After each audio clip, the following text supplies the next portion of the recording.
Bom programa a todos. Público que está aqui, sejam bem-vindos. Obrigada.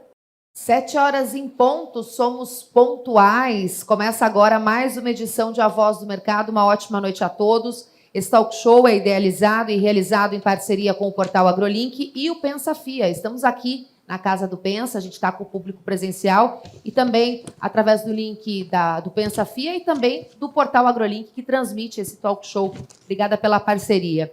Eu sou Suelen Farias, jornalista, e com o Ivan Wedekind, ex-secretário de Política Agrícola do Ministério da Agricultura e consultor da Wedekind Consultores, a gente vai estar aqui na próxima hora, nas próximas 2 horas, quase 2 horinhas, debatendo um tema super importante. Hoje a gente vai falar de bioinsumos programados para crescer. A gente vai falar da importância desse setor que cresce em ritmo acelerado, mas sustentável, né, Roberto? Importante falar isso. Os desafios do mercado e perspectivas do segmento para os próximos anos. Antes, a gente queria pedir para que o Pensa FIA desse as boas-vindas para a gente, mas antes eu queria dar uma palavrinha com o Ivan primeiro. Boa noite, meu amigo. Boa noite, Suelen. Boa noite a todos que nos acompanham. Esse debate é um tema super importante. Antes de tudo, eu queria convidar a Camila Murad, que é a coordenadora executiva do Pensa, a dar as boas-vindas a todos nessa nossa edição do A Voz do Mercado. Dá uma salva de palmas para a Camila. Agradecer mais uma vez essa parceria. Obrigada, Camila. Bom, obrigada, Suelen e Ivan. Esse é mais um encontro da nossa parceria, que começou lá no finalzinho de 2024, então já temos aí mais de um ano. Final de 2023. Final de 2023, obrigada, Suelen. Bom, a FIA é uma instituição que esse ano completa 45 anos, focada em educação executiva, com graduação, mestrado, doutorado e os cursos de pós-graduação.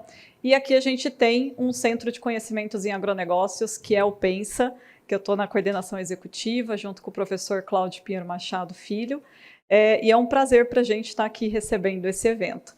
No Pensa, a gente trabalha bastante o tema de formação de lideranças para o agro e o tema de ESG. Então, esse painel de bioinsumos conecta muito bem com os nossos propósitos, né, de formação de lideranças que estão voltadas para a inovação sustentável no agro. Então, falar de biotecnologia é reforçar com os nossos alunos, com os nossos projetos, essa temática que é uma das principais tendências aí para o agro. Então, quero já de antemão agradecer ao Alfredo, Roberto e Juliana por terem aceitado esse convite, de estarem aqui debatendo, e tenho certeza que será aqui um momento muito bom para a gente refletir sobre como os bioinsumos vão crescer, vão escalar, como é que a gente pode torná-lo mais acessível aos produtores, e sair daqui com boas inspirações para esse agro mais sustentável. Suelen e Ivan, obrigada novamente pela parceria e agradeço também a Absolo pela parceria aqui com a Voz do Mercado. Obrigada, professora Camila. Palmas, professora Camila. Vamos manter a energia lá em cima nesse programa que promete. Tem números exuberantes aí que a gente vai trazer sobre o setor, né?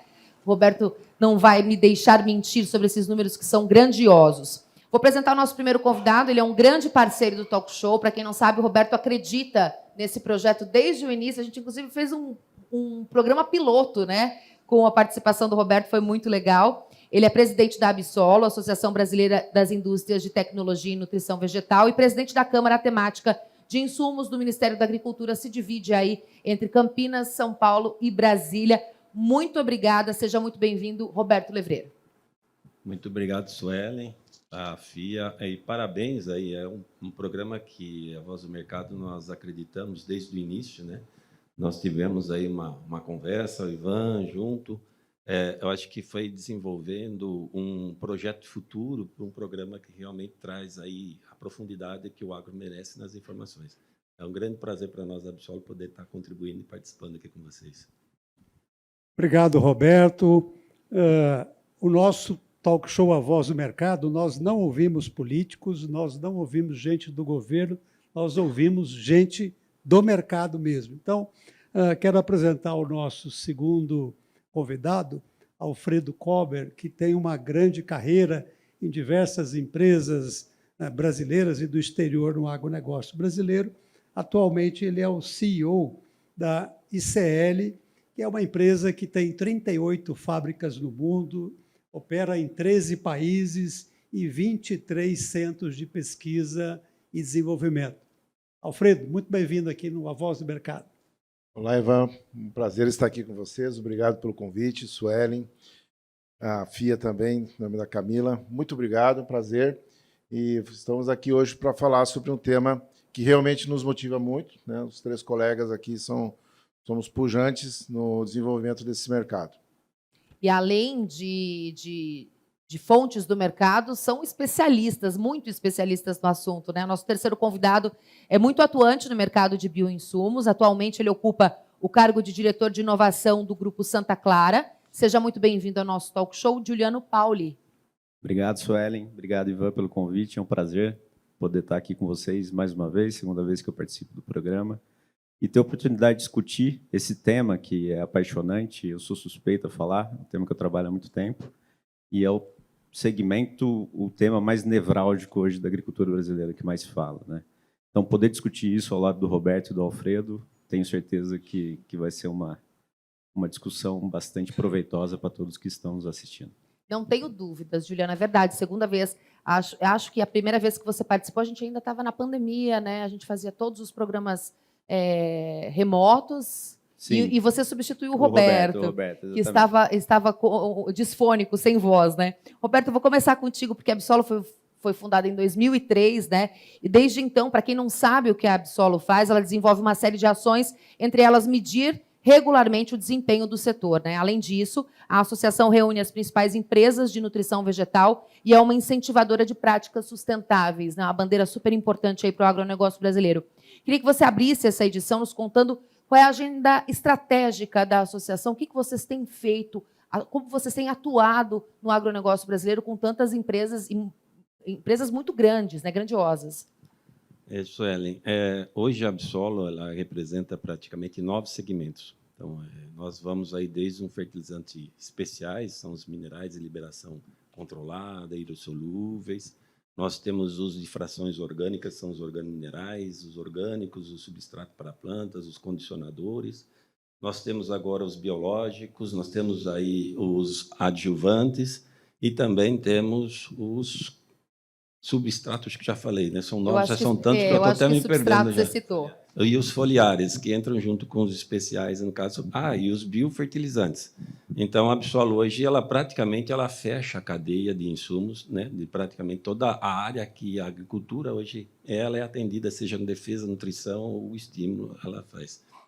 E o principal ação que a Absolo fez, a estratégia que ela adotou nesses últimos anos para chegar ao crescimento e a pujança que ela tem, hoje praticamente com quase 150 empresas, e aí na maioria, acho que dos segmentos nós representamos mais de 70% do mercado, são divididos em 3 etapas, né? Em 3 fases que eu julgo que são ações estratégicas importantes. A primeira, a gente entra na questão regulatória. Por que eu falo na questão regulatória? Nós estamos falando de um segmento extremamente tecnificado, um setor extremamente pujante. Essa indústria que aqui nós representamos é uma indústria que investe 3% praticamente do seu faturamento em P&D. São poucos segmentos do mercado que têm um investimento nesse porte. E posso garantir que hoje essa indústria entrega as principais tecnologias para a agricultura de clima tropical que existe no mundo. Então, ou seja, não é pouca coisa, é uma situação, uma demanda muito alta. Mas para que toda essa pujança se mantenha e que essa indústria tenha segurança para poder desenvolver todo esse trabalho, manter esse crescimento nos últimos 10 anos aí, que nós vamos comentar à frente, ela precisa de regras, nós precisamos de normas, nós precisamos regulamentar para que elas possam ter segurança e manter essa pesquisa em desenvolvimento. Então, a Absolo, ela montou um corpo técnico, trabalhamos muito junto ao Ministério da Agricultura, ao MDA, ao Ministério da Desenvolvimento, também a questão do Ministério do Meio Ambiente, enfim, todas as partes regulatórias técnicas, nós fizemos um bom trabalho. E o outro ponto não é só na questão técnica, onde que a gente fundamenta todas as estruturas, todas as propostas, todas as demandas que nós temos. Nós precisamos levar isso aos legisladores. Por quê? A área técnica faz um bom trabalho, fundamenta, dá toda a segurança jurídica, mas as pessoas que, na verdade, vão validar e vão aprovar esse processo são os legisladores. Então, a Absolo também vem investindo um trabalho bastante efetivo em cima, junto ao Senado, junto à Câmara, junto aos governos do Estado, junto às secretarias estaduais, agricultura, seja qual for o órgão. Por quê? É um conhecimento que esses legisladores, às vezes, não têm. São muitas tecnologias. A gente brinca que até nós mesmos do MEIA temos dificuldade no corpo técnico de acompanhar tanta novidade que vem.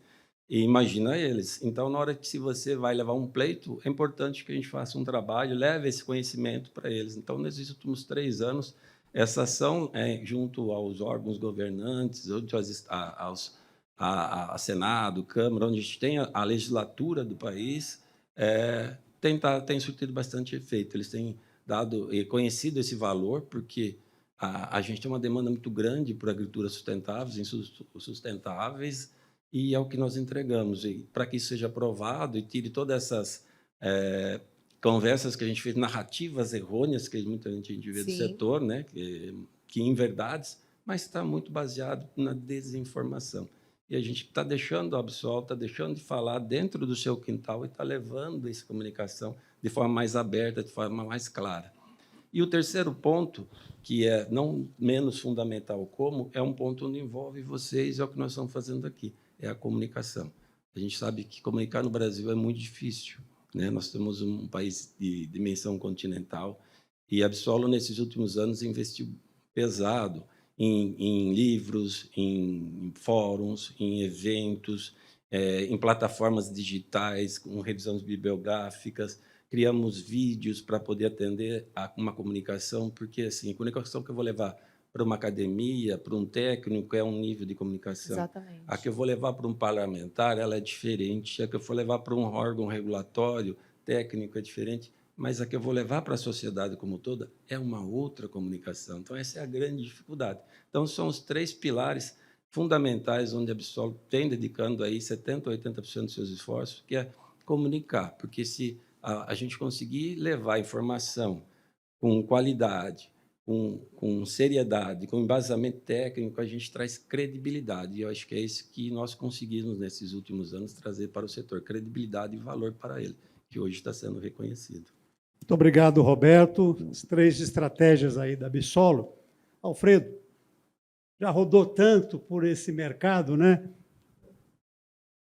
E gostaria de perguntar para você como que você avalia a expansão do mercado de fertilizantes especiais e o que motiva os agricultores a adotarem essa tecnologia.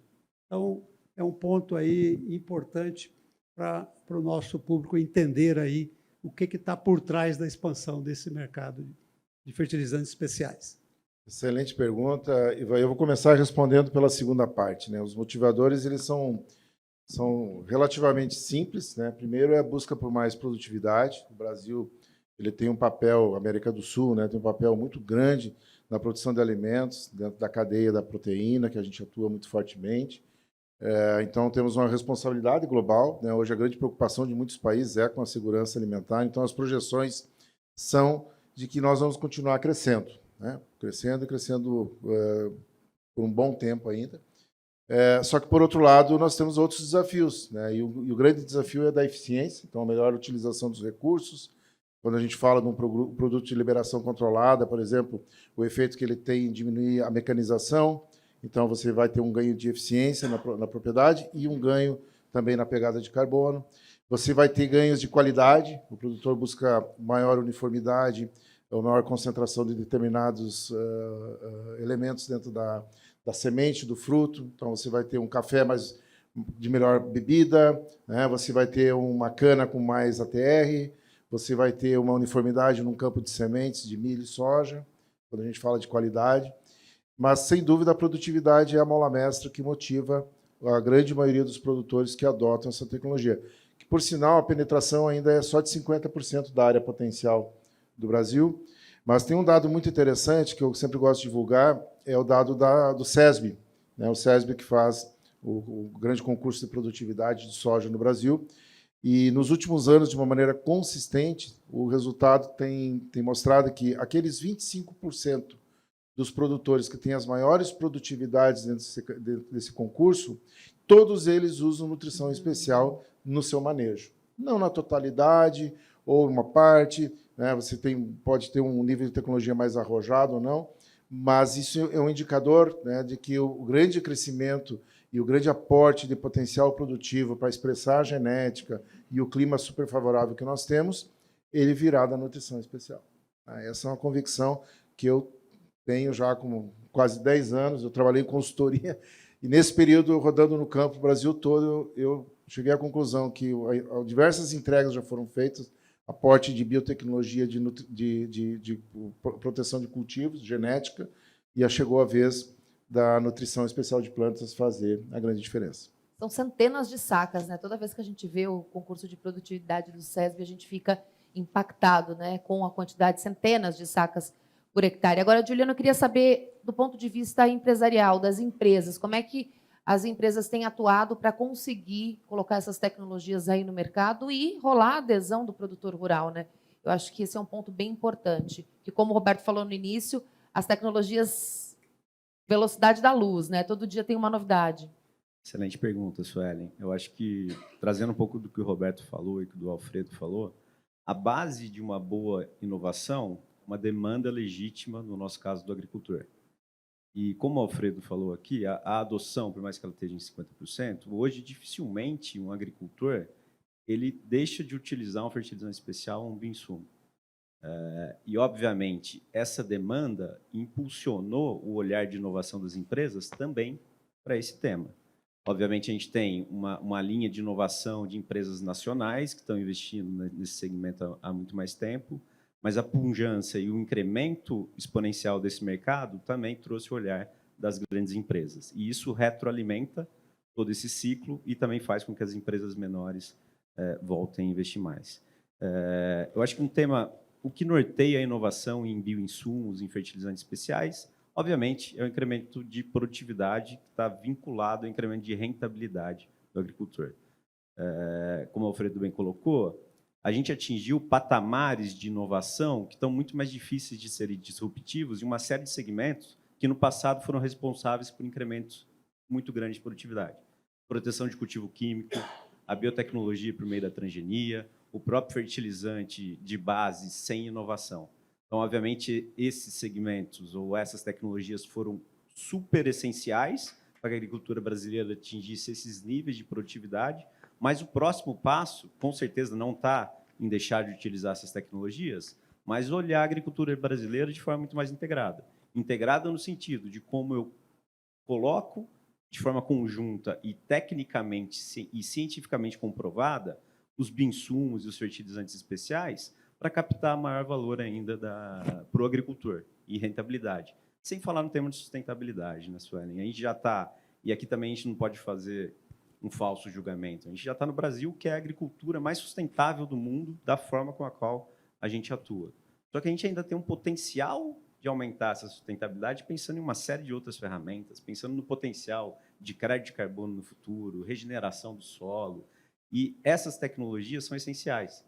Não para substituir totalmente as anteriores, mas para atuarem de forma integrada, porque eu costumo brincar, né? Bioinsumo e produto químico.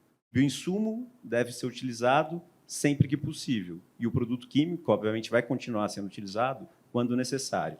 Então, esse entendimento cientificamente pautado em resultado, de entender o manejo num país continental, como o Roberto falou, não é algo simples, mas é algo que eu estou no mercado há 15 anos e eu vi uma evolução sensacional no potencial desses bioinsumos, na qualidade dos produtos, e mais do que isso, em como o agricultor está demandando isso. E essa é a força motriz de todo esse processo de inovação que a gente está tendo ultimamente. Ivan, contigo, meu amigo. Obrigado, Suelen. Roberto Levreiro, presidente da Absolo, agora vou contigo. No mês passado, a Absolo publicou o seu anuário. Consultem lá no site da Absolo, que tem uma riqueza de informações, de tecnologia muito grande. E um dos pontos relevantes foi o crescimento do mercado de fertilizantes especiais, praticamente 19% de aumento em relação à safra passada, chegando aí a cerca de 27 bilhões de reais. As perguntas aqui estão todas juntas e misturadas, mas, na sua visão, o que foram quais foram os impulsionadores da expansão desse mercado no ano em que o Caixa da Agricultura não foi bem. E os desafios, né, vamos assim dizer, para o agricultor estão cada vez maiores, né? Não ser só climáticos, como geopolíticos também, políticos, que são fatores que impactam bastante na tomada de decisão. Mas, Ivan, acho que está muito claro que o que vem mostrando na estabilidade do crescimento desse setor nos últimos 10 anos aqui, o Juliano quanto o Alfredo podem me questionar, caso isso não seja um fato. A agricultura brasileira, o agricultor já tem um enorme número de barreiras, né? Seja estruturais, sejam barreiras que são impostas pelas exportações pelos nossos países, que impondo dificuldades para que eles possam ser competitivos. Nós temos um custo Brasil extremamente alto, nós temos uma dificuldade enorme de armazenagem. Mas como é que eu supero tudo isso? Né? Eu acho que muito bem comentado aqui pelo Juliano e pelo Alfredo, sendo mais eficiente. E o que ajuda esse agricultor a ser mais eficiente? Eu acho que o Brasil evoluiu muito na questão genética de sementes, de variedades. A Embrapa fez trabalhos bons com manejos, práticas culturais.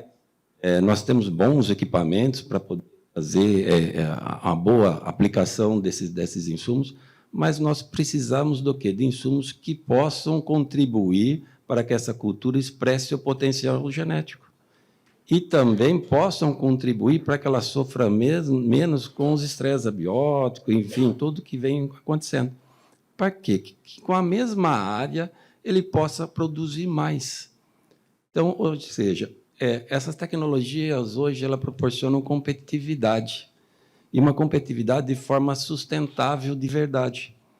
Então, esse é um fator que está sendo um grande impulsionador para isso, porque a gente pode observar nos últimos anos o agricultor ele vem cada vez mais se profissionalizando.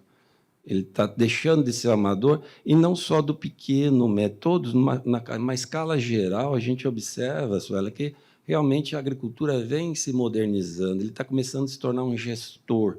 Ele está passando por dificuldades financeiras, climáticas, mas ele está superando. Tem aí o Rio Grande do Sul vários exemplos que a gente teve recente de catástrofe, mas a gente vê uma recuperação mais rápida do que a gente via alguns anos atrás. E essas tecnologias aqui que o setor hoje traz, ela é a única que contribui e pode contribuir para que ele seja eficiente e consiga ser competitivo frente a todas essas dificuldades. Então, esse é um grande fator. E o outro fator é assim, o conhecimento que vai chegando, né? Como citei no início, comunicar é difícil. Então, quando você não conhece algum produto que você gosta, até para o seu dia a dia, mas na hora que você conhece e vê que ele é melhor, é mais eficiente, não é nem o valor de saída, é sim o custo-benefício. Então, o agricultor está aprendendo a usar o custo-benefício. E é outro ponto que eu quero destacar. Essas tecnologias elas são viáveis para qualquer nível de produtor. Do pequeno, médio ao familiar, ela é acessível para qualquer um deles. Então, esse eu acho que são os principais pontos que destacam esse crescimento de forma regular. Para se aprofundar um pouquinho mais no mercado, Roberto, a gente trouxe aí uns números, balanço da Bissolo, o anuário que o Ivan citou, trouxe que os fertilizantes especiais com aplicação foliar somaram 16 bilhões, com crescimento de 23,2%, né, em relação ao ano anterior.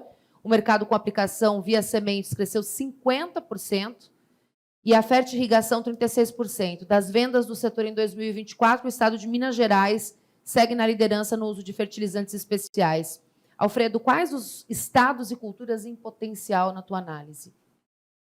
Bom, eu acho que todos os estados, a gente observa no nosso anuário, até vocês podem pesquisar mais tarde, vocês vão ver que tem um desenvolvimento muito importante.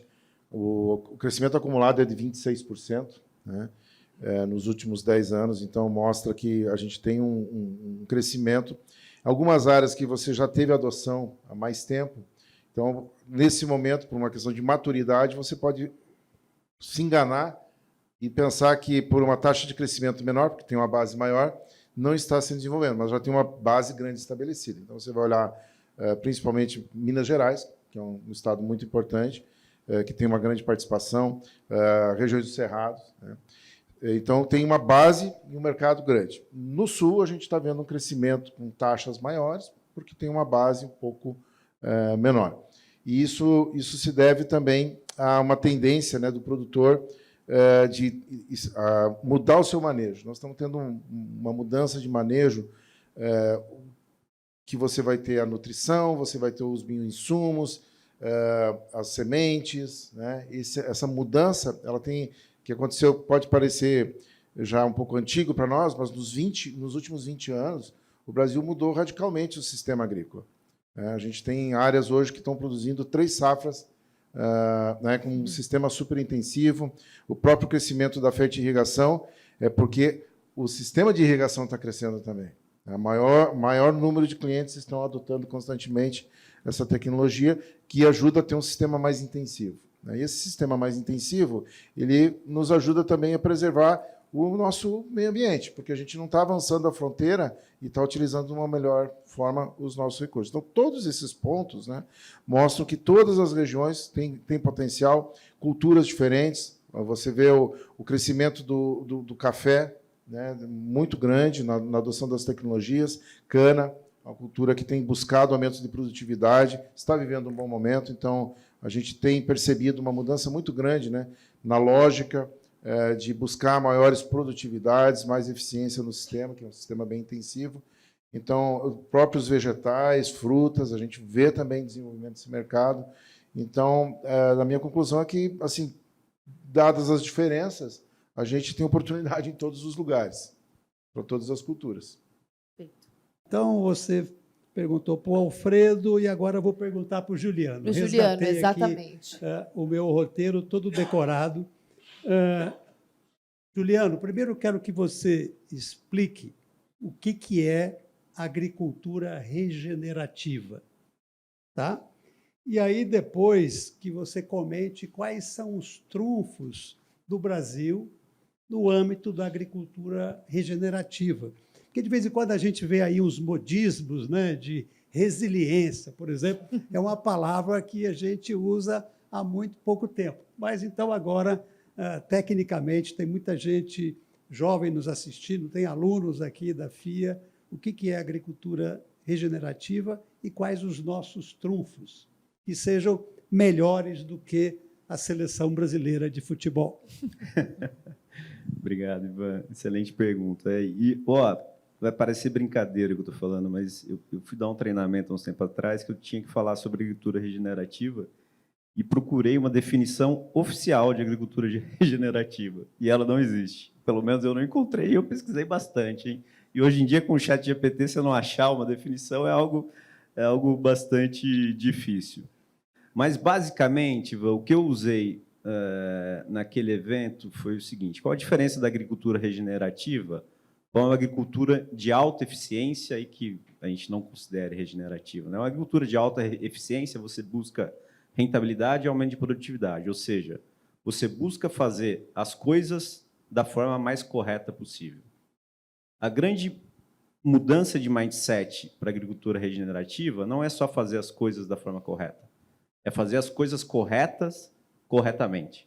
Então, você deixa de olhar só o manejo do ponto de vista da rentabilidade e da eficiência e passa a olhar esse manejo no chavão aqui da resiliência do solo. Então, a base da agricultura da regenerativa é aumentar a resiliência daquele ambiente para que ele fique menos dependente de inputs químicos ou de insumos para manter uma mesma produtividade. E eu acho que a grande inflexão na curva que a gente vai viver com a questão da agricultura regenerativa é a seguinte, Ivan. A agricultura regenerativa, no médio e no longo prazo, ela vai trazer incremento de rentabilidade para o agricultor. Esse aumento da resiliência do solo, das culturas, a história da trofobiose, uma planta no ambiente mais resiliente, mais saudável, ela vai produzir mais demandando menos insumo. E como se obtém uma agricultura regenerativa? É basicamente isso que a gente está falando nesse evento agora. É bioinsumo, é fertilizante especial, que tem uma eficiência muito maior. A gente tem que lembrar, tinha um professor que falava, a primeira mentira que foi contada no Brasil é que aqui, em se plantando, tudo dá. Se dá, mas o solo brasileiro é um solo complexo do ponto de vista nutricional. Então, quando a gente fala de nitrogênio, fósforo e potássio, a gente joga quantidades extremamente... Quando isso não está acoplado a uma tecnologia, a gente tem que lançar mão de uma quantidade desses nutrientes muito grandes, porque boa parte deles se perde no solo por lixiviação ou por fixação, e a planta ela tem a capacidade de absorver uma pequena parte disso. Então, utilizar a tecnologia para aumentar a eficiência, por exemplo, da adubação, é algo que propicia um incremento da agricultura regenerativa. Utilizar bioinsumo é uma prática essencial para a agricultura regenerativa. E aqui a gente não está falando de migrar 100% para a utilização de bioinsumo.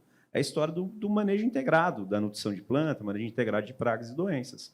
É utilizar de forma cientificamente adequada todas as tecnologias que existem. E um trunfo que a gente vive hoje existe uma quantidade muito grande de ofertas tecnológicas baseadas em fertilizantes especiais e em bioinsumo, hoje, que há 10, 15 anos atrás não existiam. O agricultor não tinha a possibilidade de utilizar. Tinha dificuldade, tinha uma série de problemas de formulação, de estabilidade, que dificultavam muito a operacionalização e a utilização desse tipo de ferramenta que potencializa a agricultura regenerativa. E trazendo para o final da tua pergunta, como que o Brasil pode se favorecer da agricultura regenerativa? A base da agricultura regenerativa é resiliência, não é isso que a gente falou? E resiliência, do ponto de vista ecológico, ele vem de diversidade e biodiversidade. Em outras palavras, toda vez que eu tenho um ambiente mais diverso e com uma maior quantidade de micro-organismos ou de organismos diferentes, esse ambiente ele é mais resiliente. Por quê? Se eu tenho um micro-organismo, por exemplo, que exerce uma função, se eu tenho vários deles que exercem essa mesma função, se eu perco um deles, eu vou continuar tendo aquela função no solo. Um exemplo, fixação de nitrogênio. Então, a base da agricultura regenerativa é resiliência, e a base da resiliência é biodiversidade. E aí, a gente juntou o útil com o agradável. O Brasil é o país da maior biodiversidade do mundo.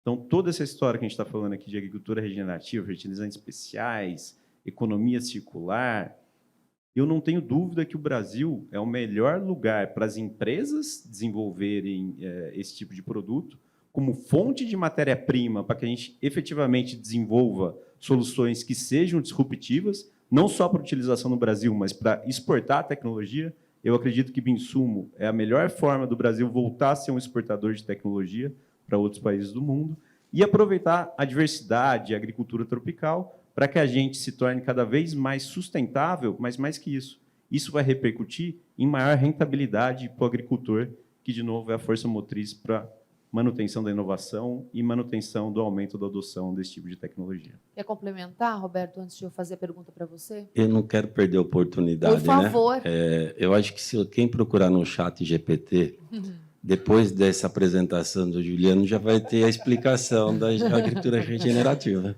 Eu acho que o chat, inclusive, vai absorver essa resposta do A Voz do Mercado para colocar lá como explicação. Vamos se aprofundar um pouquinho mais no anuário? Em 2024, a soja alcançou 44% das vendas de fertilizantes especiais contra 48,5%, né? Houve uma diminuição aí significativa. A cana-de-açúcar dobrou de participação, como o Alfredo já tinha nos antecipado, para 9,3% do total. Frutas também ampliaram significativamente o uso desses insumos especiais. Existe um planejamento da Bissolo para expandir essa atuação e, principalmente, a agricultura familiar? Como é que é a utilização dos agricultores, dos pequenos agricultores, de fertilizantes especiais, Roberto? Então, Suelen, como comentei, os índices de adoção, e o Alfredo foi bastante feliz na apresentação dele, eles têm tido um crescimento vertical. A soja é uma das principais culturas que há muitos anos já vem adotando. Tem essa base, tem como essa ele base. falou.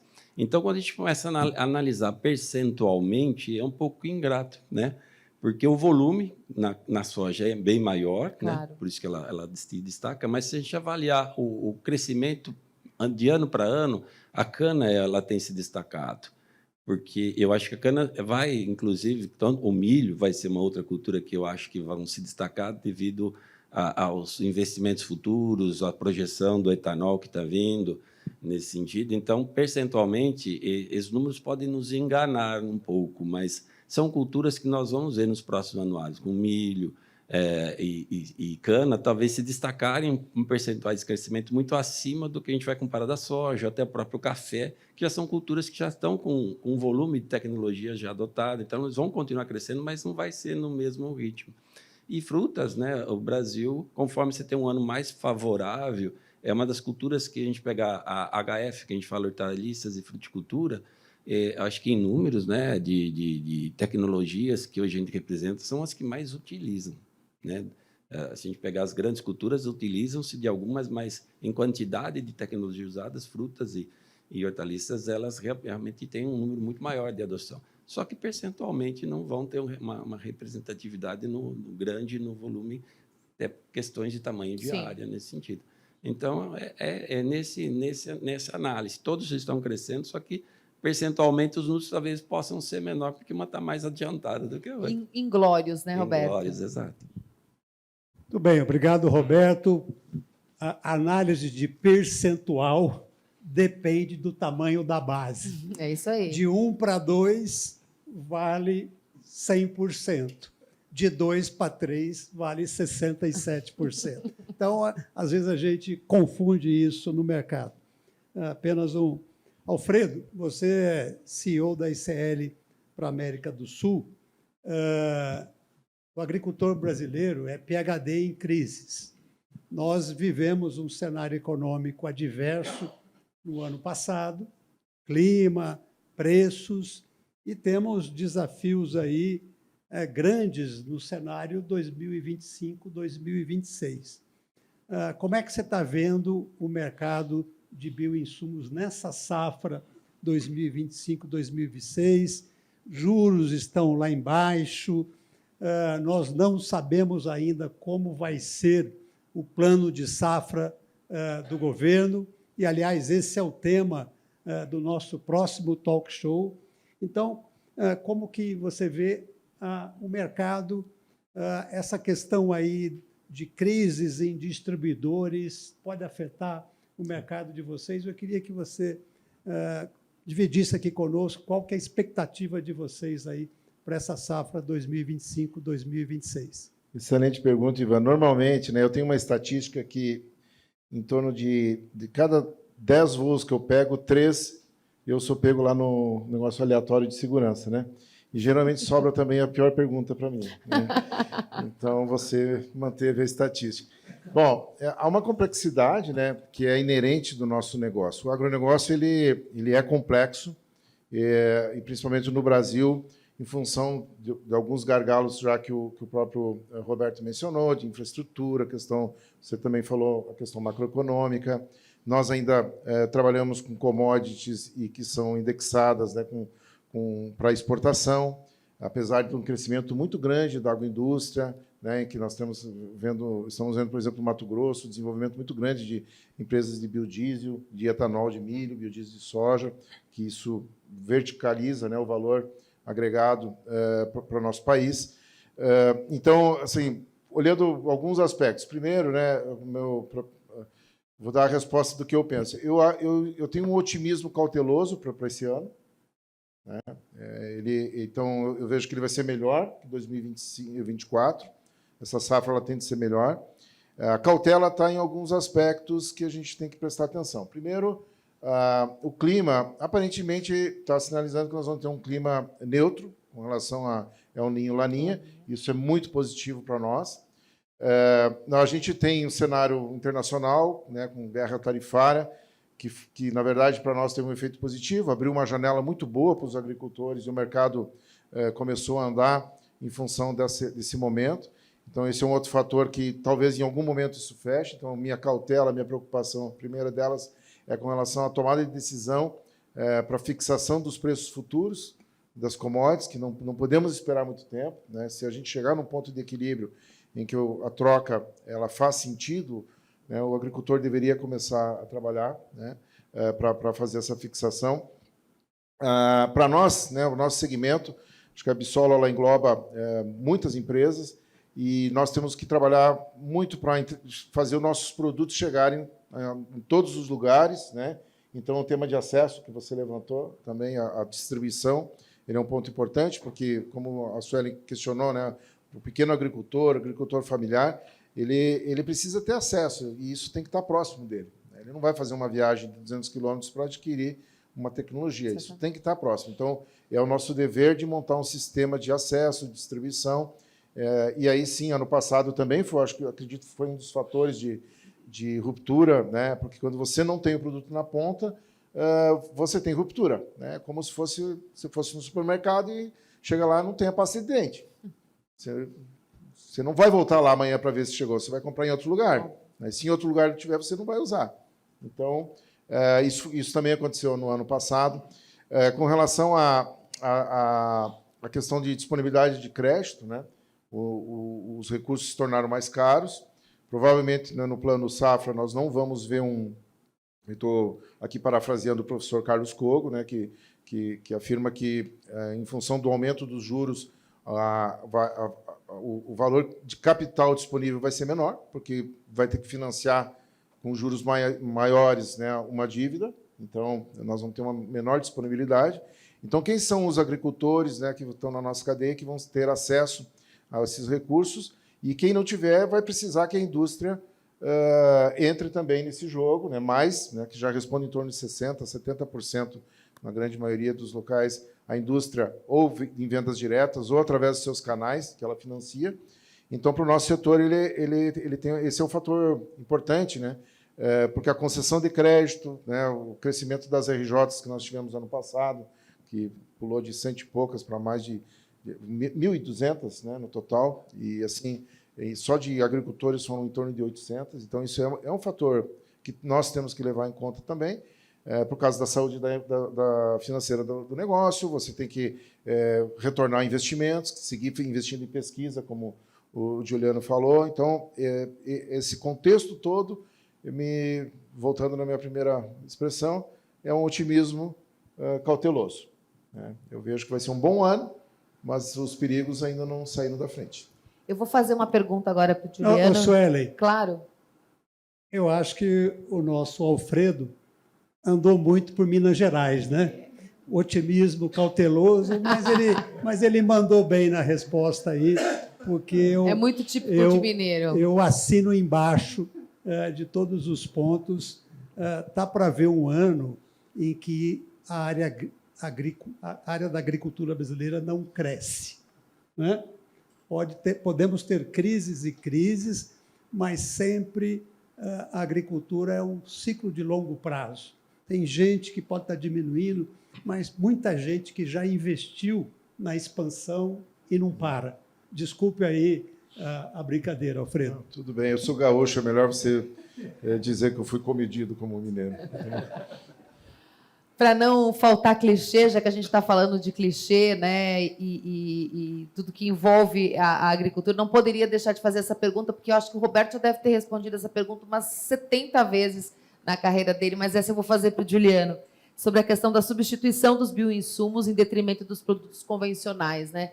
Existe essa perspectiva de substituição ou vocês continuam falando e insistindo na complementação, Juliano? Excelente pergunta. Eu estava fazendo essa reflexão ontem. Eu sempre fui um otimista, não otimista com essa questão da substituição total, e olha que eu trabalho com produtos biológicos há muito tempo, um otimista cauteloso. E a desvantagem da gente participar desse tipo de evento é que agora as coisas ficam gravadas, né? Então, eu sempre fui, se a gente pegar o histórico do que eu sempre falei, eu sempre defendi o manejo integrado de pragas, que, obviamente, todas as ferramentas seriam utilizadas, mas que existiria um crescimento bastante grande, mas que as coisas iam se complementar. Mas vou mudar um pouco a minha opinião em função do que eu tenho visto recentemente das tecnologias, tá, Sueli? O mercado, vamos pegar a proteção de cultivos. Então, a gente tem que segmentar, para fazer uma análise justa, a gente tem que segmentar como esse mercado ocorre. Esse mercado, mais ou menos 33%, 34% do mercado total de produção de cultivos, eles são de herbicidas. E hoje, não existem, em quantidade suficiente, tecnologias biológicas para substituir herbicidas químicos. Então, nesse segmento em si, que corresponde a 33%, 34% do mercado total, que varia entre 16 e 18 bi de dólares aqui no Brasil, eu acho que a gente tem que ser otimista, mas bastante cauteloso na taxa de substituição de produtos químicos por produtos biológicos, não por uma falta de vontade de adoção para o agricultor, mas por uma letargia um pouco maior na evolução das tecnologias baseadas em bioinsumos. Agora, e é aqui que eu estou muito mais otimista do que eu era no passado, se a gente pega os outros dois segmentos, que são inseticidas, controle de insetos, e fungicidas, eu acredito piamente que nos próximos 10 a 15 anos o mercado de bioinsumo aqui no Brasil seja superior ao mercado de produtos químicos. Isso não significa uma substituição total. Estou falando que ele vai ser superior em valor de mercado. Por quê, Suelen? E aí vem o embasamento técnico dessa minha mudança aqui de mindset. Quando a gente pega exemplos de sucesso no uso de bioinsumos, e aqui eu vou pegar um exemplo clássico hoje, nematicida biológico. Se eu pego o mercado de nematicidas biológicos, que começou no Brasil à base de bactérias, de fungo um pouco antes, mas há 12, 13 anos atrás, esse mercado não representava nem 1% do mercado total de controle de nematóides. Se a gente pegar o mercado hoje, e isso eu estou falando de uma transição de 10 anos, não é 50 anos. Muito rápido. Em 10 anos, o mercado de nematicidas biológicos, o mercado de biológicos no segmento de nematicidas, já é muito superior ao tamanho de mercado dos nematicidas químicos. Esse é um exemplo. Existe uma série de outros exemplos, tá? Mas respondendo objetivamente a sua pergunta, em herbicida eu acho que vai caminhar de forma mais lenta, mas inseticida e fungicida, a minha aposta é que, em 10 anos, o mercado de biológico supere o tamanho de mercado de produtos químicos. Concorda, Alfredo? Você lê as mentes. Eu concordo, acho que é uma premissa certa, mas, como diz o gaúcho, no ano 2001, eu trabalhava na Monsanto e também tínhamos lá uma crença que a biotecnologia ia suplantar o mercado de defensivos. Só que naquela época o mercado de defensivos era um mercado de 2,8 bilhões de dólares, hoje é um mercado de 16. Então o mercado cresceu. Por quê? Porque na época o Mato Grosso plantava 4 milhões de hectares de soja, hoje planta 10. Naquela época nós tínhamos 200 milhões de hectares de pastagem, hoje nós temos 170. Houve uma conversão. Então, eu concordo, mas eu penso que nós não podemos isolar o fator crescimento de área que puxa o mercado para cima de ambas as tecnologias. Então, talvez elas não vão ser complementares, mas vai ter espaço para todos os segmentos, como hoje a gente observa ainda. Nós temos utilização intensiva de biotecnologia e, ao mesmo tempo, utilização no manejo complementar em conjunto de defensivos. Roberto, e além desses produtos já citados pelo Juliano e também o que o Alfredo acrescentou, existem outros produtos, porque a gama é enorme, né, de produtos. Você citou ali no começo várias especialidades das empresas em fazer produtos cada vez mais sustentáveis e que façam essa complementação, como vocês costumam falar. Você destacaria outro produto que tenha esse potencial? A gente pode pegar um pouquinho na área de nutrição, né? Então, todos os produtos que hoje entregam ganho de eficiência, eles automaticamente, não é que eles vão substituir, como comentaram 100%, mas sim, a tendência é que, percentualmente, esses insumos eles vão se equiparando em percentual de mercado. Isso vai pesar mais ou menos de acordo com cada nível de cultura, de técnica de produtor, que ele vai adotando, porque os produtos mais tecnificados eles têm um potencial de eficiência, mas também eles demandam um posicionamento adequado. Eles têm a hora de aplicar, a mistura adequada, o posicionamento, o manejo do solo, equipamento. Então, esse é um fator que, obviamente, para os agricultores mais estruturados, eles vão evoluir, esse percentual pode pesar muito mais. Então, essa parte dos químicos, seja tanto na nutrição como também na defesa, provavelmente nesses perfis de produtores, elas vão ser mais iguais, né? Então, eu faço que em todos os setores que a Absolo representa, seja até de um remineralizador que vai muito bem em áreas de pastagens, que viabiliza aquele agricultor que ainda não tem aquele hábito e tem um custo de capacidade menor de investir, de acordo com o retorno da cultura, eles vão crescer. E eles vão suplantar algumas outras insumos que eram usados convencionalmente. Então, não tanto na defesa quanto na nutrição, a gente pode ver os biofertilizantes, os organominerais, enfim, os condicionadores biológicos. Hoje é muito comum a gente ver grandes culturas estarem aplicando em suco produtos à base de condicionamento para melhorar a eficiência do convencional que está aplicando. Só que o que acontece? Automaticamente, se eu ganho eficiência, eu uso menos. Então, é o que eu comento muito, inclusive, lá no CONFERT, que é o Plano Nacional de Fertilizantes. A gente precisa aumentar a nossa produção de insumos? Sim. Né? Mas nós nunca vamos ser autossuficientes em nitrogênio, fósforo, potássio. Mas nós precisamos, mais do que aumentar a nossa produção, aumentar a nossa eficiência, porque a gente perde hoje, tranquilamente, em nitrogênio, fósforo, potássio, mais de 50% do que a gente aplica. Então, não faz sentido eu ter que aumentar a importação, ter que aumentar a extração, se eu não investir no ganho de eficiência. Eu preciso reduzir minha perda. Se eu reduzir minha perda em 50%, para pensar quanto de dinheiro isso impacta, quanto isso é mais sustentável para o país. Então, eu acho que é isso que essa indústria faz. A gente investe muito em ganho de eficiência.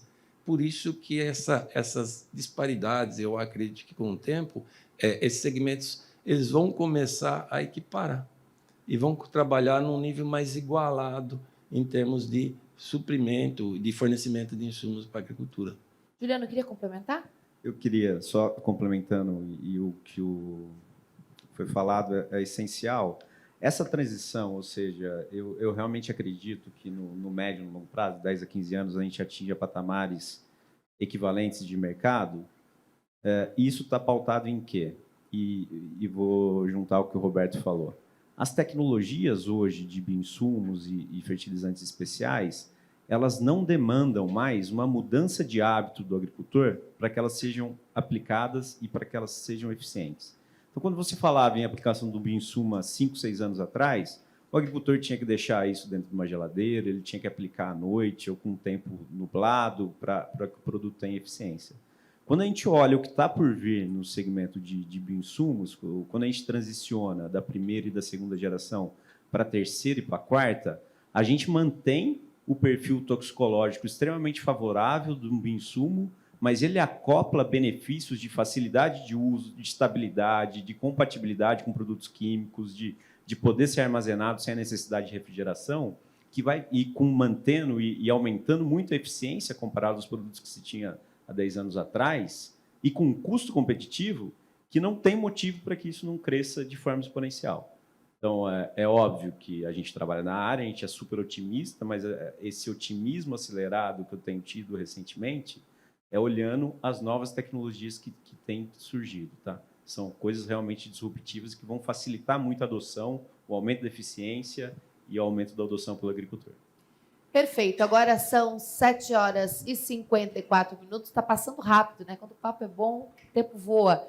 A gente está se encaminhando aí para os 30 minutinhos, 20 minutinhos finais aí do nosso talk show. Obrigada mais uma vez pela presença de todos vocês. Agora, deixa eu explicar rapidamente como vai ser a dinâmica. Estou recebendo muita pergunta através da FIA, né? Da plataforma. Pelo AgroLink também chegou perguntas. E quem quiser fazer, por favor, se habilite, levanta a mãozinha e direciona a pergunta. Por último, o público presencial. Combinado? Vamos, então. Temos uma pergunta do Ronaldo Trescente. Ele sempre nos assiste, é um telespectador assíduo do A Voz do Mercado. Mas antes, o Manuel Mário Souza Barros mandou um abraço a todos. Parabéns, mestre Ivan.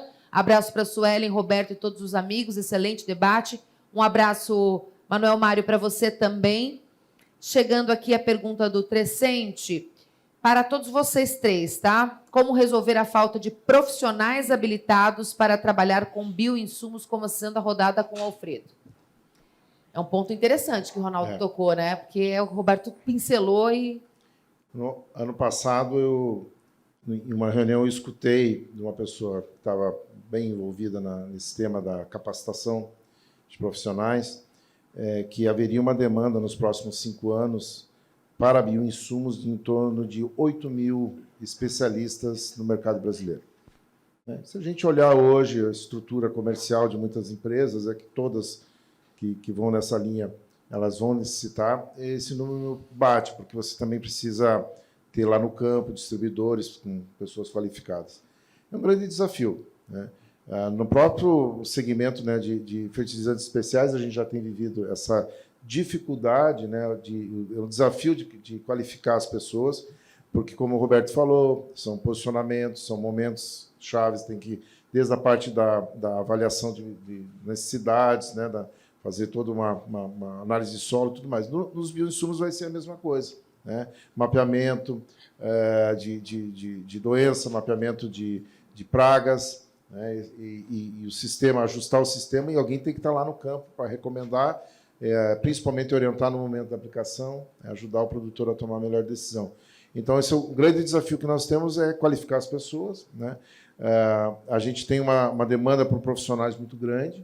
O Brasil hoje forma muitos técnicos, né? Técnicos agrícolas, agrônomos, e o grande desafio é como é que a gente qualifica melhor as pessoas, né? Então, dentro da universidade, esses são segmentos que são muito distantes do modelo mais tradicional do conteúdo que é aportado para esses profissionais de informação. Então, você precisa fazer esse trabalho depois, né? Ao menos é o que acontece hoje, né? A gente precisa ainda fazer um trabalho de qualificação muito forte, investir muito recurso nisso, e vai ser um desafio. Talvez esse seja um dos gargalos, olhando para mais alguns anos, né? Para que as empresas tenham mais velocidade, consigam imprimir um ritmo maior de crescimento, a sua capacidade de atrair, treinar e reter profissionais, né? Porque essa juventude também, eles têm um pé que é um leque, não é, moçada? Da audiência. Roberto. Muito bem.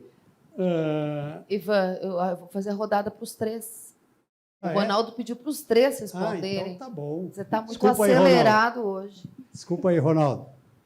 Regina, eu vou. Esse é um tema crucial, né? Eu acho que a qualificação de mão de obra no Brasil, e principalmente na cadeia que a gente representa, pela dinâmica que ela tem de desenvolvimento de tecnologias e conhecimento, é muito grande. E isso é um ponto que a Absolo já vem há alguns anos trabalhando. A gente então criou a Academia Absolo. A Academia Absolo, ela começou com publicações de livros e tem toda uma revisão bibliográfica, onde a gente tenta disponibilizar o máximo possível de informações para facilitar o pessoal comercial, o técnico das empresas, do setor, para que eles possam ter acesso mais fácil ao conhecimento e poder consultar e fazer o suporte necessário para os seus clientes, para as suas empresas.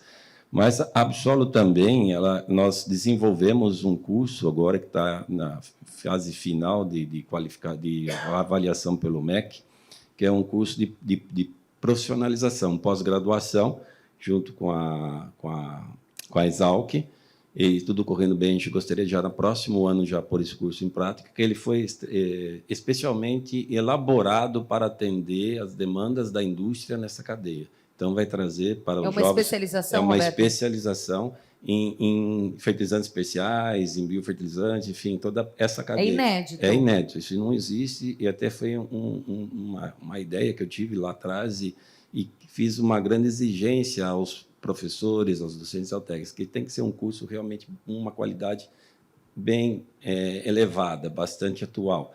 E eu acho que isso vai ajudar também a gente poder, através disso, trabalhar junto às academias para a gente tentar, depois, futuramente, trabalhar a grade de formação e para atualizar um pouco que esses agrônomos, que já a próxima geração venha já mais atualizada também. Eu acho que é um segundo passo. E um outro projeto que está novo, que chama Conexão Educação, é um projeto que está sendo feito que é para capacitar e fazer todo um conteúdo para a geração até a fase 1 e 2, Fundamental 1, Fundamental 2, porque é aí que a gente começa a colocar esse conhecimento, esse conteúdo do valor, da importância que a agricultura hoje tem na vida de todo mundo. Que tudo que a gente hoje praticamente convive, vive ou usa, vem alguma coisa da agricultura. Então, essa parte também que já é trazer desde da base, da formação, da base da criança, do jovem, para que ele já tenha um conhecimento, para que ele chegar no médio ou para frente, uma visão diferenciada, uma mente mais aberta para poder entender a necessidade de se atualizar daquilo que a gente já faz muito bom hoje. Juliano, você queria complementar alguma coisa em relação a essa pergunta do Trecente? Muito rapidamente, Suelen, acho que o Roberto e o Alfredo já colocaram muito bem, concordo com tudo que eles falaram. E outra coisa que eu acho interessante, no mundo e na era da inteligência artificial, para a gente ver a pujança do agronegócio brasileiro, não estamos falando de apagão de mão de obra, enquanto outros segmentos estão preocupados em manutenção do emprego. Então, eu acho que isso é sensacional. Por isso que eu adoro a agricultura e adoro esse segmento que a gente está falando, né? Pela pujança que tem. E eu acho que tem algo que vai ser uma inflexão aqui também nessa história de apagão de mão de obra para a agricultura brasileira. É a capacidade de comunicação que o agronegócio tem com o resto da sociedade. Porque antigamente, pessoas muito específicas ou quem tinha muita relação com a agricultura ia estudar agronomia. Hoje em dia, não.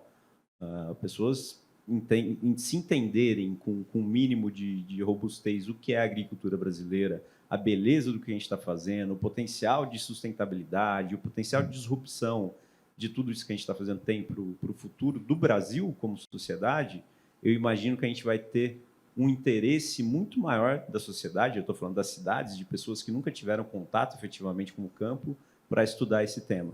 Então, eu imagino que a gente tem uma oportunidade enorme como segmento de melhorar a nossa comunicação e isso, de forma indireta, vai reduzir essa problemática do apagão de mão de obra que a gente tem no agronegócio hoje. Perfeito. Muito bem. Juliane, você falamos aqui de recursos humanos, né? Olha a quantidade de gente que entrou no agronegócio pela porta do mercado financeiro. Nós já temos 1,3 trilhão de títulos de agronegócio circulando no mercado, estão trazendo gente da Faria Lima, gente de Sorriso, para ajudar a competitividade financeira dessa nossa agricultura. Mas ainda no tom de capital humano, Juliane, a Aline Berladetti, que é uma grande jornalista do portal AgroLink, ela pergunta o que precisa mudar de atitude no agricultor, de não olhar só a eficiência e olhar também para um aspecto que você comentou da resiliência do solo. O que o agricultor precisa mudar para alcançar esse objetivo? Excelente pergunta. É a Aline? Aline Berladetti. Aline, excelente pergunta, Aline. Eu acho que já mudou, tá? Já mudou bastante. O agricultor, ele já entendeu, e aí eu estou falando agricultor independente do tamanho, porque também a gente não pode generalizar agricultor, né? A gente está falando de pessoas que plantam meio hectare, a indústrias, a empresas agronômicas do Cerrado, que são coisas extremamente tecnificadas. Mas, independente do tamanho, o agricultor já entendeu que o maior ativo que ele tem é o solo. E quem não entendeu vai entender em breve. Então, isso é muito fácil, e vai ser muito fácil porque ele vai entender no bolso. Quando o solo ele vai ficando degradado, ele não vai tendo medidas de manejo que sejam mais sustentáveis, a quantidade de aporte de insumos que você tem que colocar para manter uma produtividade em níveis rentáveis é cada vez maior. Então, a conta é matemática, e eu acho que essa vai ser a inflexão da curva, porque tudo acaba no bolso, né? Então, a forma mais simples é o agricultor que olhar para o solo de forma integrada, não só como um receptáculo físico da planta, que tem que ter um aporte de NPK, e a gente faz uma conta matemática de extração e ele precisa daquilo para a produção, mas ele entender que esse solo é um ambiente vivo e que é responsável pela resiliência e pelo incremento e manutenção da produtividade no longo prazo, isso ele vai entender facilmente. Outra coisa que vai acontecer, a meu ver, e que já está acontecendo, são práticas de grandes empresas, por exemplo, do setor alimentício, que já estão pagando prêmios para agricultor que implementarem práticas de agricultura regenerativa. Obviamente, isso é um catalisador enorme para a adoção dessas práticas, e isso vai acontecer cada vez mais. A mesma coisa vai acontecer quando tiver a questão de uma legislação ou de um critério muito bem definido aqui no Brasil para crédito de carbono. Isso muda a realidade brasileira a hora que a gente conseguir ter uma legislação e ter uma matemática que isso faça conta. Então, obviamente, tem critérios de sustentabilidade Mas, Aline, a gente também tem que puxar pela outra ponta, né? O agricultor que pratica agricultura regenerativa, além dos critérios sustentáveis, ele tem que ter um benefício financeiro dessa adoção. E eu acho que isso a gente está muito próximo de ter uma mudança de paradigma que vai catapultar ainda mais a utilização dessas práticas. Muito bom, Juliano. Agora chegou uma pergunta também para o Alfredo, do Vicente Cofani. Alfredo, vocês enxergam nos bioinsumos uma oportunidade de exportação para a indústria brasileira? Se sim, quais países têm mais chances, né, de exportar aos mercados em potenciais? Excelente pergunta, Vicente. Vicente. Muito obrigado, Vicente, pela pergunta. Sim, a gente vê esse potencial. Talvez alguns mercados, começando pelos mais difíceis, como o mercado europeu, ele vai ser um pouco mais resistente por uma questão regulatória, de entendimento. Eles têm todo um sistema lá de avaliação, né? Demoraram, em alguns países ainda não adotaram, né, commodities com biotecnologia, então sim, há um certo conservadorismo. Mas a gente vê que países como os Estados Unidos, na América do Sul, sem dúvida, a agricultura que está se desenvolvendo na China,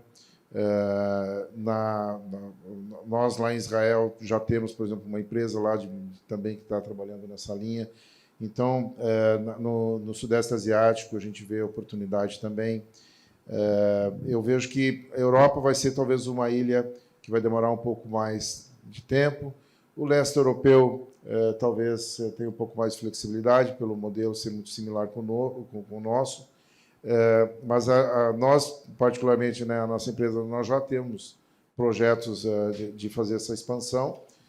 A gente já viu, acho que hoje até saiu um artigo da CropLife falando sobre esse processo de internacionalização, que eu acredito que é um grande ponto. E essa é uma grande virada também, que não é simplesmente um processo de venda, né, de exportação, mas é uma mudança de matriz de tecnologia, né? A gente que está mais tempo no mercado, nós sempre recebemos tecnologias, pacotes tecnológicos. Então, durante muito tempo, as moléculas de proteção de cultivo disponíveis eram aquelas que já estavam registradas e validadas em outros locais. E aí as empresas faziam testes para ver o que poderia ter de oportunidade aqui. Mas não era uma inovação baseada no sistema e na necessidade do agricultor. E agora nós estamos invertendo um pouco essa matriz, em que, a partir do nosso processo de inovação, em que a gente não pode ter dúvida disso, que nós temos a agricultura mais sustentável, né? Desde sistema de preservação, áreas que a gente tem que preservar, matas ciliares, o plantio direto, sistemas, né, de integração lavoura-pecuária, isso não são tecnologias comuns fora em outros países. A gente não vê isso, né? Se você viaja de avião na Europa, nos Estados Unidos, você pode ficar tranquilo que de bater em árvore você não vai morrer, porque você não acha, né? Então, não é um grande problema para eles isso. Para nós, que somos muito cobrados, né, que temos uma matriz verde de 55%, 60%, crescendo, né, cada vez mais com o desenvolvimento de novas tecnologias e novas ferramentas para a gente gerar energia verde, nós temos um papel crucial, né, na economia global, na segurança alimentar e na mudança do modelo agrícola. Eu sempre gosto de fazer uma referência a uma palestra que eu escutei há 25 anos atrás do Joelmir Betting, em que ele falava assim: eu quero nascer neto de mim mesmo, fazer agronomia, para poder ver o que vai acontecer na agricultura brasileira até 2050. Né? Eu sempre carreguei comigo essa mensagem, né? Porque estamos na metade dessa jornada que ele tinha estabelecido e aconteceu coisa legal pra caramba, né? Nós crescemos muito, melhoramos muito, entregamos muito para a sociedade e para o mundo. Perfeito. Temos uma pergunta aqui de uma aluna do MBA da FIA. Muito obrigada pelas perguntas que estão chegando aqui, perguntas de excelente nível. Ela é Marina, ela é aluna do MBA de Gestão de Agronegócios. Ela pergunta para o Roberto: quais os benefícios econômicos financeiros do uso de bioinsumos? Obrigado pela pergunta, Marina. Eu acho que muito desses benefícios já foram comentados aqui, né? Eu acho que quando o agricultor ele adota essas tecnologias hoje voltadas para o ganho de produtividade de forma inteligente, que até foi um tema de uma campanha da Absol, onde que a gente lançou a produtividade inteligente. O que é a produtividade inteligente? É quando o agricultor ele olha para dentro da propriedade dele, conhece as suas realidades e ajusta todo o seu manejo em cima da realidade dele, e não olha para a porteira do vizinho. O que eu quero dizer? Ele vai olhar o tipo de cultura, o tipo de solo, a quantidade de mão de obra, a capacidade de investimento, e dentro desse conhecimento, ele vai buscar qual é o melhor manejo para ele, qual é o melhor nutriente, qual é a melhor variedade que ele vai passar para lá.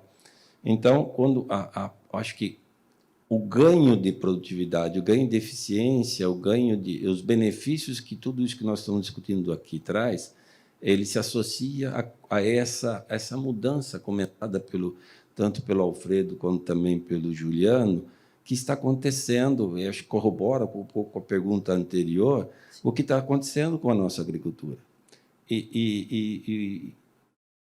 E o Alfredo falou, não é só que o Brasil está mudando o ponto de vista, a visão do agricultor lá de fora, o americano está vindo, a gente está recebendo comitivas americanas, a Absol recebeu comitiva do Peru, o pessoal está vindo entender o que é que nós estamos fazendo. O Brasil está dando aula para fora. Então, esses são os benefícios, competitividade, eficiência, sustentabilidade e a forma de fazer mais gastando menos. Eu acho que essa é a somatória que a gente poderia dizer para resumir um pouco disso tudo. O produtor está olhando para ele, não está olhando mais a porteira do vizinho, está olhando mais se a grama do vizinho é mais verde ou não que a dele, está olhando para dentro dele. Eu posso fazer isso, ele faz aquilo. Essa é a grande mudança de paradigma. E faz muito bem, né, Roberto? Obrigado, Roberto. Uma pergunta do Álvaro Vaz, eu vou jogar ela aqui para cima, ver quem pode pegar para responder. Vai quicar agora, vamos ver quem vai chutar. A glauconita verdete, mineral rico em potássio oriundo da Serra da Saudade, São Gotardo, Minas Gerais, esse mineral tem algum potencial de uso na agricultura como fonte de potássio? Bem técnica e específica. Obrigada, Álvaro, pela sua pergunta. Para mim? Sinceramente, essa eu vou ter que pular, não sei.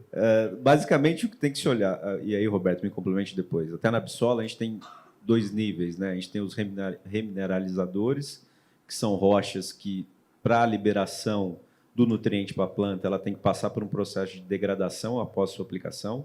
Isso, obviamente, ela demanda um tempo maior para obter eficiência de uso.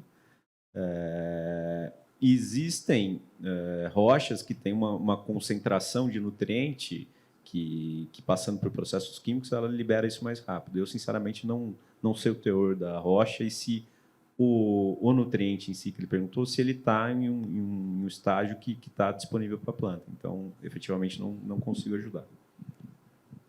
Isso é um tema interessante e muito importante ser dito, né? E isso é um tema.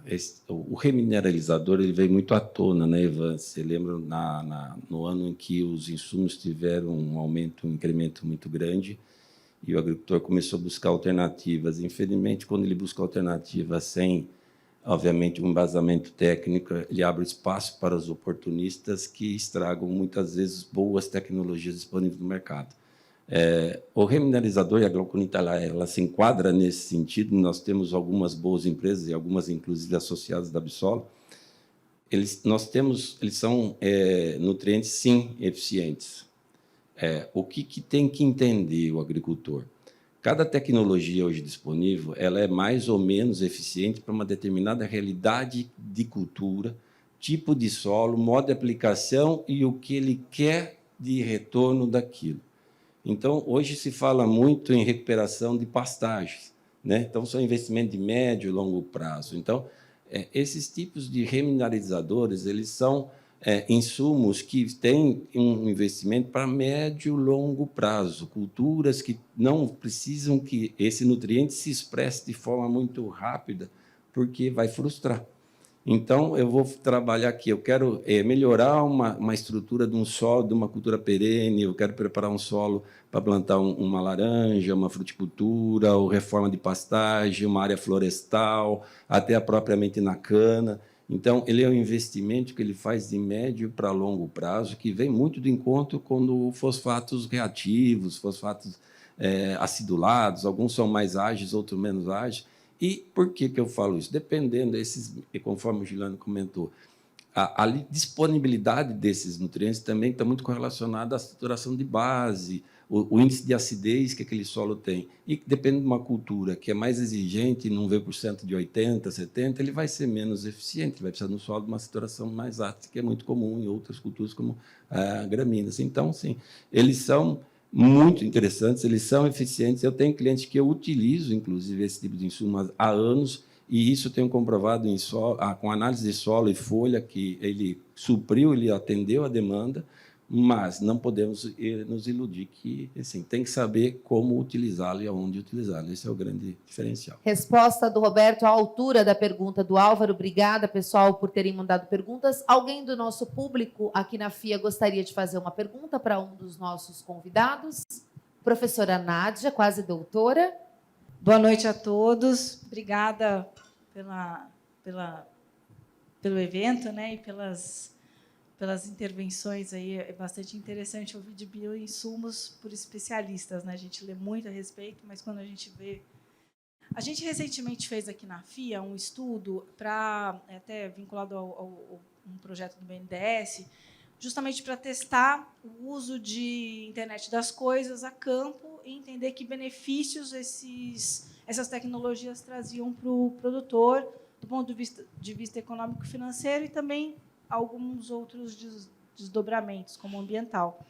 E aí a gente conseguiu, né, nessa avaliação, fazer esse estudo, mas também entender que outros impactos que tem, além do impacto econômico e financeiro. E um deles foi justamente a questão do carbono, né? A gente conseguiu avaliar uma redução de 20% no uso do diesel e no outro experimento, que era relativo à bovinocultura de corte, 70% de redução de carbono em função do adiantamento do período de abate dos animais.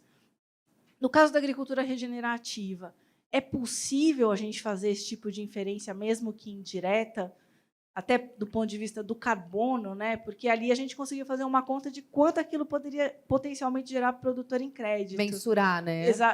Do ponto de vista financeiro até. Então, a pergunta é, a gente pode fazer isso também com a agricultura regenerativa? Podemos falar em ordem alfabética? Com certeza. Eu acredito que os bioinsumos são eco-friendly na veia. Né? Por quê? Porque você vai ter a possibilidade de uma plataforma que vai gerar alguns impactos. Né? Onde é que você tem benefício de carbono? Primeiro, na utilização, né, de combustível envolvido, né, e daí toda a cadeia relativa a isso. A grande maioria dos fertilizantes, por exemplo, eles necessitam. Né? A gente tem um caso famosíssimo, né, que são o caso do Brad Rhizobium, né, que é o responsável pela fixação biológica de nitrogênio. A soja é a cultura que menos consome nitrogênio, porque ela tem a fixação biológica natural, né, dessa simbiose, e isso tem mais de 30 anos que já está estabelecido. Vocês imaginem se nos últimos 30 anos o Brasil fosse crescer, o que cresceu em produtividade, em área, e tivesse demandando a ureia, que é né, você sintetizada do nitrogênio do ar com custo de energia. Né? E energia que há 30 anos atrás não existia, energia eólica. Né? Então, de onde é que viria isso? Da queima de algum combustível fóssil. Então, é indiscutível isso, começando por ali. Agora, quando você vai, porque o Juliano muito bem trouxe, a questão da construção do solo, o solo muda totalmente a dinâmica. Né? O conceito de nutrologia, né, que está sendo trabalhado hoje em dia, que nós temos a nutrologia humana, né, que olha para o seu intestino e diz assim, o seu intestino é a fonte do seu metabolismo e ele fala tudo sobre você, sobre a sua saúde. Para a planta é o solo. É a mesma correlação. E ali na construção do solo, com uso de produtos, de condicionadores de solo, uso de outras tecnologias, diminuição da aplicação de produtos que, para serem degradados, eles consomem a fauna, né, vamos dizer assim, a microbiota do solo, que na planta não tem efeito, mas tem efeito no solo. Tudo isso vai melhorando essa capacidade e a gente tem como medir isso. Hoje já tem empresas no nosso setor que já estão fazendo avaliação da pegada de carbono dos seus produtos, né, e existem grandes agricultores que estão já orientados para isso, que estão demandando, né, já esse tipo de coisa. Então, eu acredito que nós temos, sim, uma plataforma que sustenta totalmente essa demanda que você trouxe. Obrigado pela pergunta. Querem complementar? Juliano, Roberto? Eu acho que sim, e é muito grande o potencial. Acho que o Alfredo já colocou aqui uma série de tecnologias, a fixação biológica de nitrogênio talvez seja o exemplo mais clássico disso, que você evita o uso de fertilizantes nitrogenados que liberam óxido nitroso, que é 278 vezes o potencial de aquecimento solar do CO2, por exemplo. E a base do carbono está no solo. Eu até falava com o Roberto esse tempo atrás, que eu falei, ele me perguntou, o solo brasileiro, até vou ler aqui que é o número correto, tem 37 bilhões de toneladas de carbono armazenado. Sabe quanto isso representa? 70 anos de toda a emissão de CO2 equivalente que o Brasil faz de tudo. Então, respondendo de forma bastante objetiva, o segredo do carbono está em todas as práticas que se faz acima do solo, mas mais que isso, como você potencializa o incremento da quantidade de carbono no solo, que está totalmente relacionado com práticas de agricultura regenerativa, rotação de cultura, bioinsumo, planta de cobertura. Então, está 100% vinculado e tem uma excelente pergunta, porque tem tudo a ver. Agora o R de Roberto. Não, acho que foi muito bem explanado, nada a complementar. Foi mesmo, concordo contigo. Agora sim, a gente vai se encaminhando para o finalzinho do nosso talk show, mas antes não é a voz do mercado, se não tem a síntese do nosso poderoso amigo Ivan Vedequim. Ah, temos mais perguntas, desculpe, perdão, desculpe. Claro que nós vamos fazer a pergunta, por gentileza, se identifique para quem você dirige a pergunta. Boa noite, tudo bem? Ainda? Me chamo Gustavo Consignani, eu sou a turma do primeiro semestre de administração. A pergunta é aberta, quem quiser responder. Falando de pequenos agricultores e familiares, entendemos que pode ser que eles tenham um pouco mais de dificuldade de investimento. E, na maioria das vezes, eles vão ser um pouco mais reclusos a isso. Com o avanço da tecnologia e a diminuição de custos, é possível algum programa de acessibilidade para eles? Como consegue adentrar essas pessoas? Curtar distâncias, né, Gustavo? Isso. Obrigada pela sua pergunta. Quem responde? Gustavo, obrigado pela pergunta. Eu acho que isso já está sendo feito. Existe bastante campanhas e essas ações são feitas junto às associações e cooperativas, justamente para levar e difundir essas tecnologias aos agricultores. E um trabalho também que vem sendo feito com bastante eficiência, né, dos canais de distribuição hoje estão se tornando mais capacitados, estão dando esse suporte, que seria um trabalho das extensões rurais, que seriam tanto das estaduais quanto federais, que deveriam estar dando esse suporte e muitas vezes não têm a estrutura adequada. Mas, sim, já está sendo feito e essas tecnologias estão chegando, sim, de forma bastante acessível a eles. Inclusive, a gente vê, já presenciei em assentamentos, já se fazendo uso dessas tecnologias, já se falando. E já está, o conhecimento ficou bastante aberto já. Perfeito. Professora Camila, você tem uma pergunta para encerrar a nossa sessão de interatividade? Minha pergunta é para o Juliano. Vou aproveitar aqui, porque vou puxar para o lado da gestão, que aí é mais a minha linha. Queria saber como é que vocês trabalham inovação aberta no Grupo Santa Clara, assim, como é que vocês interagem com os ecossistemas de inovação, enfim, conhecer um pouquinho mais do processo de inovação aberta de vocês. Obrigado, professora, pela pergunta. A gente tem um programa de inovação aberta bastante robusto, tá? Que, inclusive, é uma vontade e uma realização do nosso CEO, que antecede até a minha chegada na Santa Clara. Funciona da seguinte maneira: não dá, hoje em dia, com o avanço da tecnologia em todas as frentes, não dá para fazer tudo bem feito. Então, obviamente, você tem que selecionar aquilo que você faz bem feito, e isso a gente internaliza, ou seja, a gente tem uma área de inovação extremamente robusta, super equipada, mas tem parte das tecnologias que a gente teria um tempo de aprendizado bastante grande para internalizar isso, um custo bastante grande. Então, sim, a gente tem parcerias com uma série de instituições, a Embrapa é uma delas, uma parceria já de longo prazo, em que a gente faz uma série de projetos, mediante financiamento, mediante pagamento de royalty.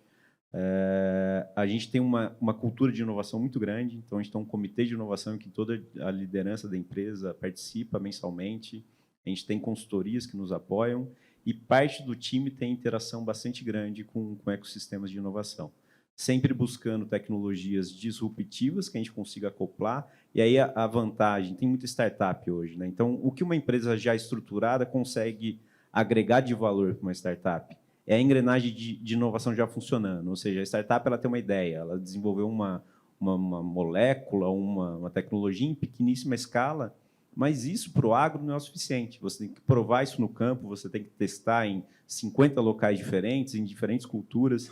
E isso, quando você traz para dentro de uma empresa que já pratica essa metodologia, você consegue acelerar muito. Então, dentro da Santa Clara, o que a gente faz? Óbvio, nós temos a nossa estratégia de inovação, que está olhando para uma série de tecnologias.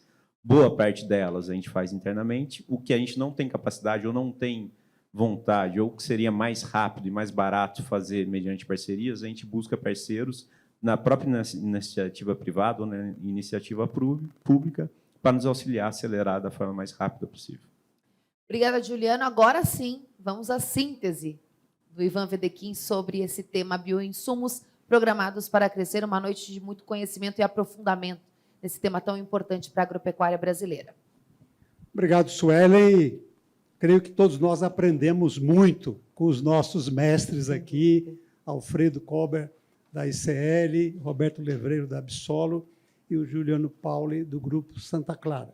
Eu anotei 6 pontos para todos juntos e misturados e interdependentes. O primeiro ponto que eu destacaria é com relação às estratégias da Absolo. Eu estou começando pelo plano mais geral. Então, o Roberto deixou muito claro que tem uma estratégia técnica regulatória. Nos últimos 3 anos, pelo que se diz, foram lançados metade dos produtos da área que estão no campo. Então, vocês têm ideia do nível de inovação. Então, tem um aspecto técnico regulatório e, depois disso, tem que ser transformado em políticas a nível dos governos federal, estadual e, de repente, até municipal. Então, esse segundo pilar do legislativo é super importante para o desenvolvimento do setor. E o terceiro pilar é o pilar da comunicação, da educação, da formação e capacitação de recursos humanos, que demanda aí todo um esforço de comunicação muito grande. A segunda conclusão que eu cheguei é que tem uma convergência muito grande entre as tecnologias tradicionais, o que nos anos 70 eram chamados insumos modernos, com os bioinsumos da modernidade atual. Então, esse casamento é como se tivesse um casamento do lado hardware da competitividade, que são as máquinas, os equipamentos, com o lado software da competitividade, que são os sistemas, a agricultura de precisão. Então, os bioinsumos trazem carregados dentro deles esse casamento que o Pauli comentou muito bem no conceito de agricultura regenerativa. E o que é agricultura regenerativa? É fazer mais com menos insumos tradicionais. E, para isso, você precisa aflorar cada vez mais a resiliência do solo, essa interação dos produtos tradicionais com todo essa microfísica, digamos, da competitividade. Então, essa aplicação envolve resiliência do solo, das plantas, casamento com a biodiversidade. Então, isso cria um potencial enorme de expansão para esse mercado. E o terceiro ponto é o que motiva os agricultores a utilizarem esses produtos. É aumento de produtividade, aumento de rentabilidade, aumento de qualidade, não apenas do ponto de vista ambiental, mas também do ponto de vista da saúde humana, dos consumidores. Então, com isso, nós chegamos ao meu quarto ponto. Existem mercados maduros, existem mercados emergentes, todos programados para o crescimento. Os maduros podem crescer menos, mas nós estamos ainda com o mercado bem consolidado na soja, mas temos potenciais enormes de crescimento em tudo o que a agricultura brasileira produz competitivamente a nível global. Então, nós temos aí uma indústria pujante e vale aquele raciocínio que o Juliano Pauli fez, que no campo dos mercados de fungicidas e inseticidas é que estará o maior potencial de crescimento de bioinsumos nos próximos 10 anos. Se vai passar o tamanho do segmento, a gente não sabe, mas a curva de crescimento a gente tem muito claro, até porque a inovação tecnológica na indústria química é muito mais lenta do que no mercado de bioinsumos. E o quinto ponto que eu comentaria está relacionado à questão da distribuição. O Alfredo comentou um pouco, quer dizer, é uma indústria bastante fragmentada, não vende toneladas de produtos, então você promover mais acesso ao mercado, inclusive para os agricultores familiares, isso é sempre um desafio da indústria, né? Num ambiente que vamos ter talvez mais problemas de funding, de maior custo de capital, vamos ter provavelmente um clima mais estável ao longo dessa próxima safra 2025-2026. Então, esse aí é o quinto ponto. E o sexto ponto, que seria a minha conclusão final, fazendo uma brincadeira com o Pero Vaz de Caminha, que escreveu uma carta muito errada sobre o Brasil e criou aquela frase, em se plantando tudo dá, e já o Alisson Paulinelli e muitos outros seguidores mostraram que precisa de muita tecnologia, de muita capacidade empreendedora dos agricultores. Então, a minha frase de encerramento seria: em se plantando com bioinsumos, tudo dá. Muito mais, muito melhor, muito mais favorável para o meio ambiente e para a população brasileira, especialmente para os agricultores brasileiros. Uma salva de palmas, né, para o talento, para a síntese do Ivan Wedekind. Muito obrigada. A gente vai encerrando o talk show, mas antes vou fazer uma rodada rapidinha de 1 minuto para cada convidado, para as considerações finais, começando. Vamos fazer em ordem alfabética. Vai, Alfredo, começa você. Bom, quero mais uma vez agradecer a oportunidade e prazer compartilhar esse palco aqui com vocês dois, duas feras. A gente sempre aprende também muito quando tem essas oportunidades. A minha última frase seria: o agronegócio ele tem um papel importantíssimo para o nosso país, né? Eu fico feliz de ver jovens interessados, né, e buscando estar mais próximos desse mercado.